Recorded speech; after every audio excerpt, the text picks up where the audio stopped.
महान धरती को प्रणाम करते हुए, उसको वंदे मातरम कहते हुए आप सबके गुरु माता पिता को प्रणाम करता हूं। बच्चों, आपको ढेर सारा प्यार और सब लोगों को सुबह की राम राम। दो लोगों को बहुत विशेष रूप से आज हमें याद करना है, अब प्रणाम भी उनको करना है।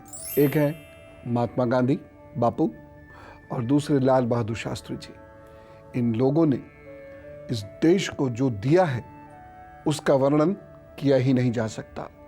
और सही बात तो यह है कि इन दोनों ही शख्सियतों का धन्यवाद भी नहीं दिया जा सकता, सिर्फ प्रणाम किया जा सकता है, नतमस्तक हुआ जा सकता है, हृदय में स्थान दिया जा सकता है। तो पुनः प्रणाम। और ऐसे ही वीर पुनः उत्पन्न हो, ऐसे ही ज्ञानी लोग, देशभक्त लोग पुनः पुनः उत्पन्न होते रहे इस देश के अंदर, ऐसे प्रभु से कामना है। मैं भी एक गिलहरी की भांति इनके जितने कार्यों में से कुछ कार्य कर सकूं, ऐसी प्रभु से प्रार्थना है। विषय की बात करूं तो आज का विषय बहुत महत्वपूर्ण है, क्योंकि माता पिता कभी कभी बहुत परेशान होकर यह सोचने लगते हैं कि हमारे बच्चे में दिमाग है कि नहीं, कम है कि ज्यादा है। क्योंकि अक्सर ये स्थितियां उत्पन्न होती हैं कि बच्चे रिस्पॉन्ड नहीं कर रहे होते हैं। बहुत सारी बातें चल रही होती हैं घर में, बाहर, या माता पिता के इंस्ट्रक्शंस भी चल रहे होते हैं, लेकिन वह रिस्पॉन्ड नहीं करते, चीज़ों को सुनते नहीं, समझते नहीं। ये स्थिति प्रोफेशनल्स के साथ भी होती है। बहुत सारे लोग ऐसे होते हैं जिनको ये लगता है कि हम ऑफिस में बहुत अच्छा कार्य करते हैं, लेकिन बॉस को ये लगता है कि ये मेरी बात को सही से समझता नहीं है, रिस्पॉन्ड नहीं करता है। इस वजह से ऐसे लोग कभी तरक्की प्राप्त नहीं कर पाते। कभी कभी हमें ये लगता है हमारी समझ में चीज़ें क्यों नहीं आती हैं। हमारे साथ 4 लोग बैठे हैं, चारों लोग समझ गए, मैं क्यों नहीं समझ पाया, मैंने क्यों अलग सा काम करके दे दिया जिसकी वजह से मैं परेशान हो गया। यह दिमाग की कमजोरी भी हो सकती है। और साथ ही साथ मैं उनकी बात करना चाहूंगा जो एकदम रिस्पॉन्स नहीं दे पाते।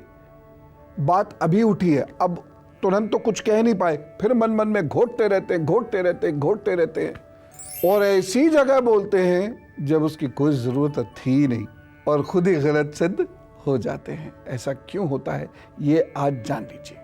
बुद्ध दिमाग को, वाणी को, सबको बहुत ही बल देता है या उसे कमज़ोर कर देता है। जैसे वाणी दोष का एक बहुत बड़ा कारण है बुद्ध। लोगों में ऐसे में कुछ समस्याएं होती हैं। जीभ कटती है, जीभ बहुत कटती है जब बुद्ध खराब होता है। गले और जीभ में छाले बहुत होते हैं जब बुद्ध खराब होता है। जीभ पे सफ़ेदी बहुत जल्दी जमती है जब बुद्ध खराब होता है। गाना बहुत मुश्किल होता है। गले पर बहुत बुरा प्रभाव पड़ता है। गले की अनेक बीमारियां घेर लेती हैं, इसमें कफ और थायराइड प्रमुख रूप से है।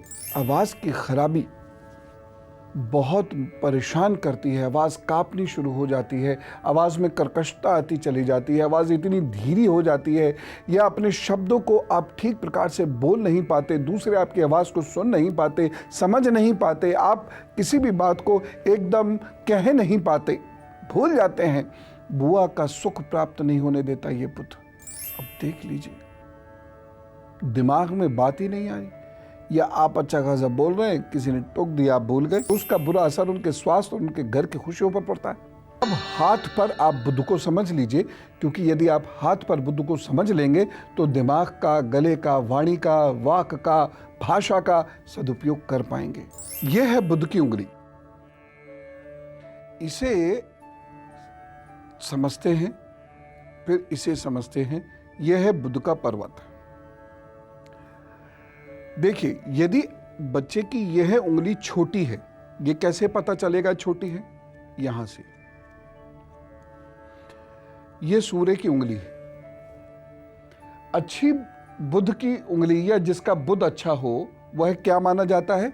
जब सूर्य के यहां पर ऊपर वाली पोर से ऊपर निकल जाए ये बुद्ध की उंगली, इसके ऊपर निकल जाए, तो ये देती है ऐसा दिमाग कि ऐसा व्यक्ति, ऐसा बच्चा चीज़ों को याद रख सकता है और बहुत अच्छे से रिस्पॉन्ड करेगा और चीज़ों को समझेगा। उसकी विश्लेषणात्मक बुद्धि अच्छी होगी, एनालिटिकल पावर अच्छी होगी। ये उंगली इस उंगली के मुकाबले जितनी छोटी होती चली जाएगी, उतनी ही विश्लेषणात्मक शक्ति कम होती चली जाएगी। ऐसा व्यक्ति सही सिचुएशन को एनालाइज नहीं कर पाता, इसी वजह से गलत डिसीजन भी ले सकता है। और जीवन में परेशान होता है। ये बुध का पर्वत अगर ये दबा हुआ है तो ऐसे बच्चे में दिमाग कमजोर है, और ये यदि खूब उठा हुआ है तो दिमाग अच्छा है। अगर यहां पर बहुत सारी रेखाएं आ गई हैं इस प्रकार से, बहुत सारी रेखाएं इस प्रकार से आ गई हैं ये, तो ये दिमाग की कमजोरी की निशानी है।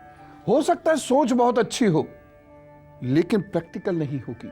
हो सकता है चीजें याद बहुत रखते हो लेकिन समय पर उसका मुजाहिरा नहीं कर पाएंगे, उसका प्रदर्शन नहीं कर पाएंगे, लिहाजा गड़बड़। ऐसे लोगों को प्राणायाम, सातों किस्म के प्राणायाम अवश्य करने चाहिए। वॉक जरूर करनी चाहिए, घास पे नंगे पांव जरूर घूमना चाहिए। गणपति जी को दुर्वा अर्पित अवश्य करनी चाहिए। गंग गंग गंग इसका उच्चारण, इस मंत्र का जप कम से कम 5 मालाएं प्रतिदिन करना चाहिए। तांबे के बर्तन में जल पीना चाहिए।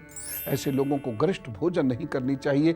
ऐसे लोगों को आप ब्राह्मी ज़रूर दीजिए, ऐसे बच्चों को ब्राह्मी ज़रूर दीजिए, और ऐसे बच्चों को देर रात तक कभी मत पढ़ने दीजिए, और सुबह सूर्योदय से पूर्व हर हालत में उठा दीजिए।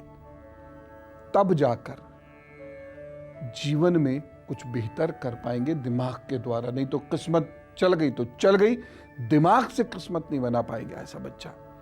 उसे कुछ याद नहीं होगा, चीज़ों को भूल जल्दी जाएगा। कुछ आपने सिखाया पढ़ाया होगा, एग्जाम में जाकर कुछ लिख कर आएगा, कहेगा मेरे ख्याल से तो ये था, उसका ख्याल ही उसे ले डूबेगा। तो ये जो चीज़ें मैंने बताई ये करवा दीजिए और देखिए उसका दिमाग धीरे धीरे अच्छा होगा। ये वाली रेखाएं भी धीरे धीरे गायब होती चली जाएंगी।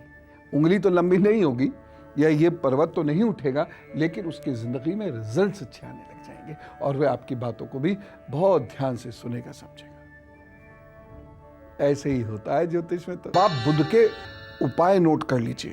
तो बुध के कारण यदि कहीं कोई समस्या हो रही है, तो खास तौर से वाणी में अगर कोई समस्या हो रही है, आप नहीं बोल पाते, समय से नहीं बोल पाते, सही नहीं बोल पाते, एक्सप्रेशन वीक है, तो कुमारी कन्याओं की सेवा करनी शुरू करिए। छाया दान करना शुरू कर दीजिए।